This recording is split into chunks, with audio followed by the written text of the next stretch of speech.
فرش التراب يضمني وهو غطاء. اور یہ مثال کیوں دی گئی ہے؟ اس آئینے میں ہمیں ہماری تصویر دکھائی گئی ہے. تم اگر قرآن کا حق ادا نہیں کر رہے تو تمہاری مثال وہی ہے جو یہود کی تھی. بئس مثل القوم الذین کذبوا بآیات اللہ، بری مثال ہے اس قوم کی جس نے اللہ کی آیات کو جھٹلایا. تو زبان سے تو یہودیوں نے کبھی نہیں جھٹلایا تورات کو، عمل سے جھٹلایا ہے. یہ وہ 5 مقامات ہیں جن میں اللہ تعالیٰ نے خود اپنے کلام کی ثنا بیان کی ہے، تعریف کی ہے، اس کی عظمت کو بیان کیا.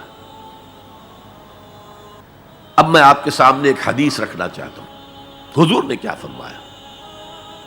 ایک حدیث سنا چکا ہوں آپ کو. عن عثمان بن عفان رضی اللہ تعالی عنہ قال قال رسول اللہ صلی اللہ علیہ وسلم خیرکم من تعلم القرآن وعلمہ، تم میں سے بہترین لوگ وہ ہیں جو قرآن سیکھیں اور سکھائیں. یہ حدیث بڑی عجیب ہے. یہ ترمذی میں بھی ہے اور دارمی میں ہے، اور اس کے راوی حضرت علی ہیں رضی اللہ تعالی عنہ. عن علی رضی اللہ عنہ قال، حضرت علی فرماتے ہیں انی سمعت رسول اللہ صلی اللہ علیہ وسلم یقول، میں نے سنا اللہ کے رسول صلی اللہ علیہ وسلم کو یہ کہتے ہوئے انہا ستکون فتنۃ، ان قریب ایک بہت بڑا فتنہ رونما ہوگا. حضرت علی فرماتے ہیں قلت، میں نے عرض کیا مل مخرج منہا یا رسول اللہ، اے اللہ کے رسول یہ فرمائیے اس فتنے سے بچنے کا، نکلنے کا راستہ کون سا ہوگا؟ جیسے آپ بڑے بڑے حالوں میں دیکھتے ہیں ایگزٹ، عرب ممالک میں لکھا ہوتا ہے مخرج. اگر کہیں آگ لگ جائے، کہیں دھواں بھر جائے تو نکلو، لال جو روشنیاں ہیں ان کے اندر جو نیچے دروازے ہیں ان کی طرف جاؤ.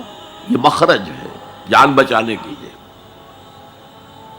یہاں ایک لحظہ توقف کر کے ہمارا اور صحابہ کا جو فرق ہے اس کو نوٹ کر لیجئے. اگر ہم ہوتے تو کیا پوچھتے؟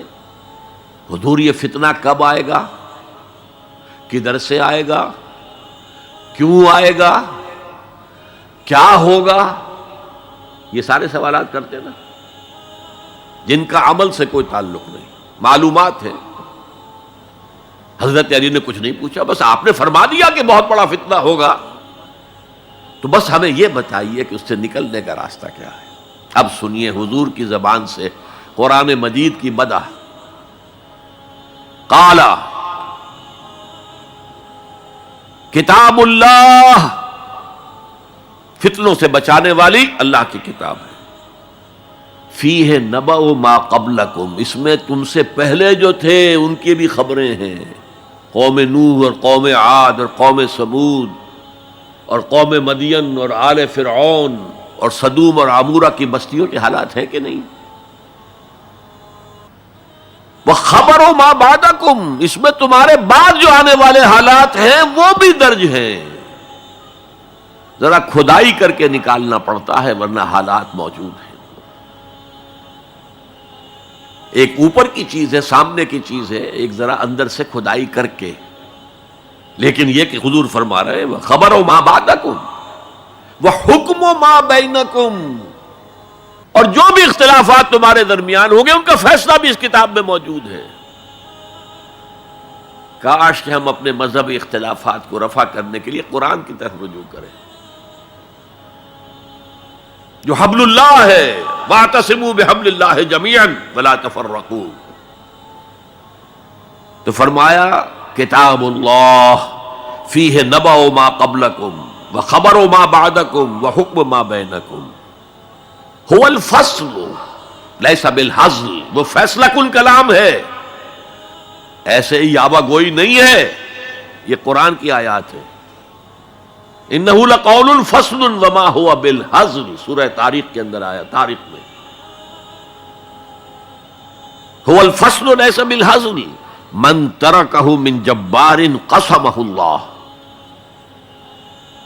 اگر کوئی جبار شخص اپنی سرکشی میں اس قرآن کو ترک کر دے گا اللہ اسے پیس کر رکھ دے گا.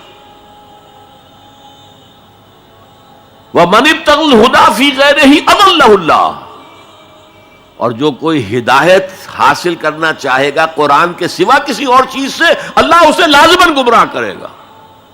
کتاب ہدایت تو یہ ہے. وَهُوَ حَبْلُ اللَّهِ الْمَتِينُ، اور یہی تو ہے اللہ کی مضبوط رسی جو قرآن میں کہا گیا وَاعْتَصِمُوا بِحَبْلِ اللَّهِ جَمِيعًا.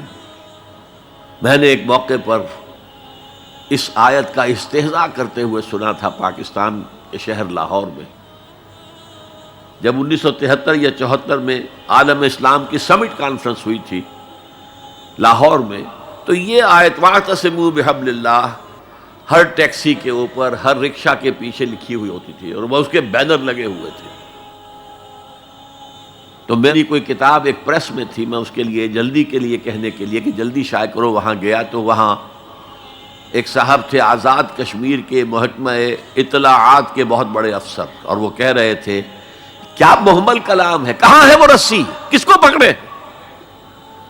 انا للہ و انا الیہ راجعون. حضور فرما رہے ہیں هو حبل اللہ المتین، یہ ہے رسی اللہ کی. ایک حدیث میں آتا ہے القرآن حبل اللہ الممدود من السماء الی الارض، یہ اللہ کی رسی ہے جو آسمان سے زمین تک تنی ہوئی ہے. ایک اور حدیث بہت پیاری ہے، میں آپ کو بتائے بغیر نہیں رہ سکتا. حضور اپنے حجرے سے برآمد ہوئے تو آپ نے دیکھا مسجد نبوی کے کونے میں صحابہ بیٹھے ہیں، قرآن کا مذاکرہ کر رہے ہیں. مذاکرہ ایک ہوتا ہے درس، ایک شخص بول رہا ہے دوسرے سن رہے ہیں، یہ نہیں، مذاکرہ آپس میں. حضور کے چہرے پر بشاشت کے آثار ظاہر ہوئے. آپ چل کر آئے، آپ نے ایک سوال کیا عجیب، الستم تشہدون، کیا آپ لوگ اس کی گواہی نہیں دیتے اللہ الہ الا اللہ وانی رسول اللہ ہے وہذا القرآن جاء من عند اللہ، کیا آپ لوگ اس کی گواہی نہیں دیتے کہ اللہ کے سوا کوئی معبود نہیں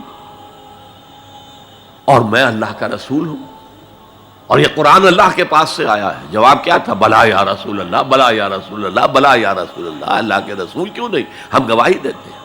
اب فرمایا جس کے لیے میں نے یہ حدیث سنائی، فاستبشروا، خوشیاں مناؤ. جیسے ہم نے دوسرا جو تھا سورہ یونس کی آیات فبذالک فلیفرحوا، خوشیاں مناؤ، جشن مناؤ اس قرآن پر. فاستبشروا، تو بشارتیں حاصل کرو. فإن هذا القرآن طرفه بأيديكم وطرفه بيد اللہ، اس قرآن کا ایک سرا تمہارے ہاتھ میں، ایک سرا اللہ کے ہاتھ میں. تو فرمایا هو الذکر الحکیم، جو قرآن کہتا ہے ذکر کرو، ذکر کرو، کھڑے بیٹھے، سب سے بڑا ذکر قرآن ہے. ہم بیٹھ کر ضربیں لگا رہے ہیں، پتہ نہیں کیا کرتے ہیں، کوئی وظائف پڑھ رہا ہے. سب سے بڑا ذکر جسے قرآن الذکر کہتا ہے، انا نحن نزلنا الذکر وانا لہ لحافظون، دی ذکر وہ قرآن ہے. هو الذکر الحکیم وهو الصراط المستقیم. اور تم نماز کی ہر رکعت میں کہتے ہو اہدنا الصراط المستقیم، وہ صراط مستقیم تو اللہ نے تمہیں دے دیا ہے، یہ قرآن ہی تو ہے صراط المستقیم. پھر دیکھیے اس میں وہ قرآن مجید کا انداز ہے، دو دو تین تین آیات ایک طرح سے قوافی کے ساتھ آ رہی. هو الذی لا